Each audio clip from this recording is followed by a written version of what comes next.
Hello everyone, and welcome to day 11 / part 11 of 28 Days to Better Chess Tactics. Today we're going to look at promoting pawns.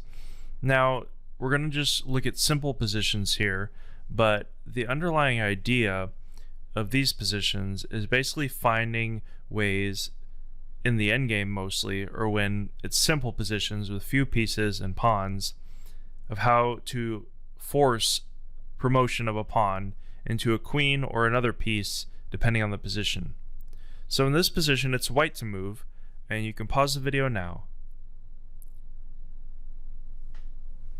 Alright, so in this example position we could see that with white to move we have the bishop and the king over on this side while the pawns are over here. Now in my strategy course I cover the overall idea in the endgame is basically to either promote a pawn or to attack the opponent's weak pawns. So pawns are the main focus in an endgame, and you could see here that there's pretty much only one forcing move, which is bishop takes pawn, and so we should definitely look at that. You could see that because, as I mentioned earlier, the king and the bishop are over here, and unfortunately this dark square bishop does not cover a queening square.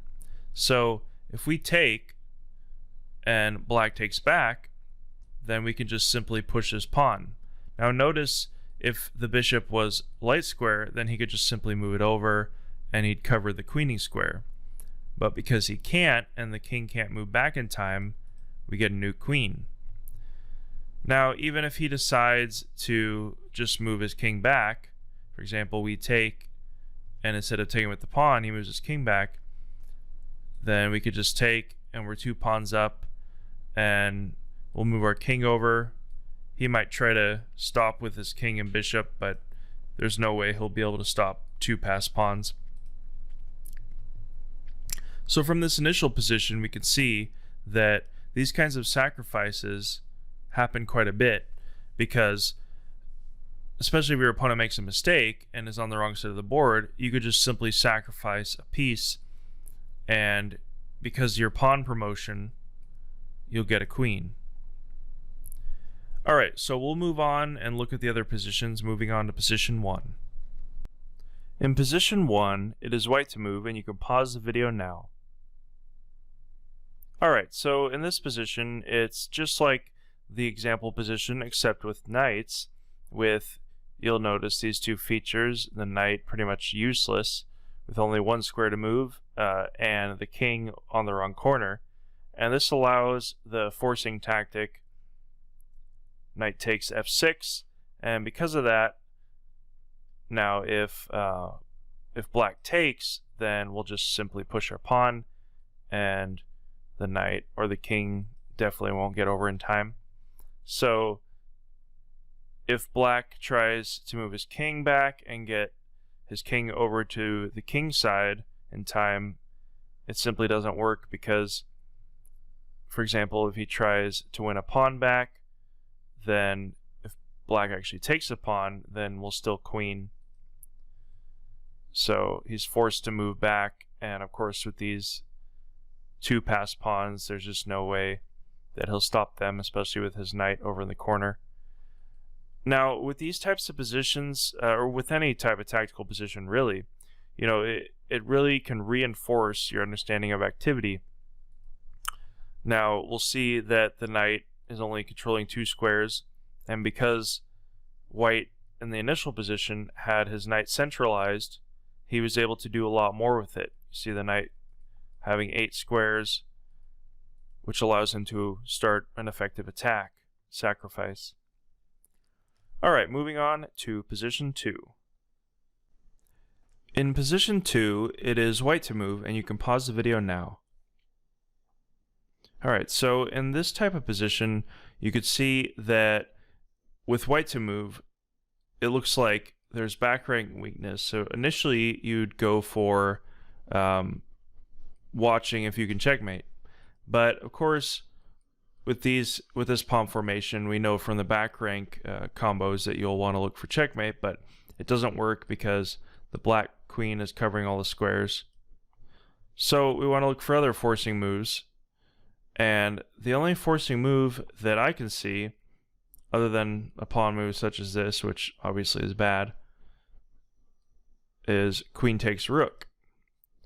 So we'd evaluate after queen takes rook that we can push this pawn, and there's no way for black to blockade it or to stop it with another piece.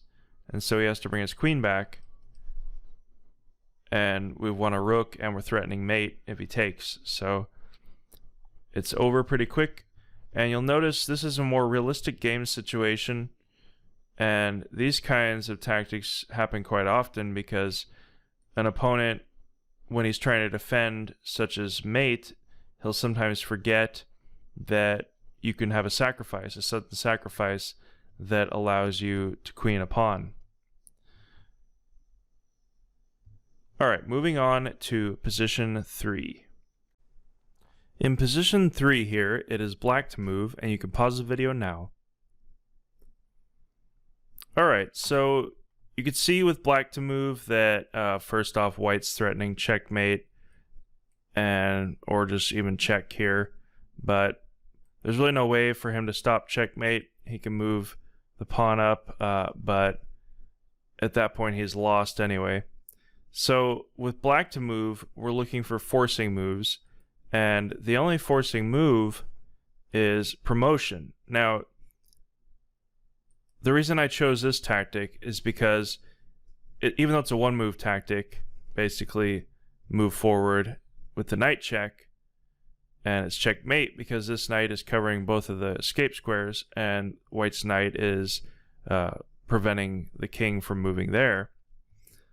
These underpromotions, they're quite rare in real games, but they do happen, and in the heat of the moment in a game, you'll sometimes forget that you can promote to another piece than a queen, because you'll get so used to promoting to a queen because that's normally what you do. But keep in mind that you can always promote to a knight, a bishop, or a rook, and sometimes that's the correct move. And sometimes in between moves with pawn promotion, maybe it doesn't necessarily result in checkmate, but in between moves where you can get an extra piece with a check and then resume play, those happen more often than just promoting to a knight and checkmating. But this is a cool checkmate anyway, because it's promoting to a knight, and knight checkmates are pretty awesome. But just some pointers there for under promotion. Alright, moving on to position 4. In position 4 here, it is white to move, and you can pause the video now. Alright, so I chose this position because it represents quite a common idea of trying to distract an opponent's piece away from the queening square. And you can see that only the knight is covering this square, and white has a light square bishop, which is a huge advantage. Now, he can chase the black king back into the corner, reducing his activity and pushing him further away when he brings his bishop to c4 and checks the king back. Now, of course, black can't take, because that would just be queen and checkmate. So the pawn is covering this square, and he's basically forcing black into the corner. And now, the interesting tactic is when white brings either his bishop here or here. Now, if knight takes, then we'll queen and checkmate. So, because white can bring his bishop in, he's going to queen, and he'll win the knight for a pawn. So, of course, black has these pawns over here. He's going to try to push them, but he's one move too late, and now the bishop is covering this square. Alright, so you can see from the initial position a bishop against a knight, which is a very important strategic component. And in these positions, I've showed you somewhat unrealistic positions, although they do occur, but it's the ideas that occur more often, such as sacrificing a piece to clear the way for a pawn, distracting an opponent's piece from the queening square. and also under promotion once in a while. So these ideas are the basic important ideas for promoting pawns, and we've went through 5 positions here. If you have any questions or any comments, just let me know. Leave them in the comments section, of course, and I'll see you in day 12.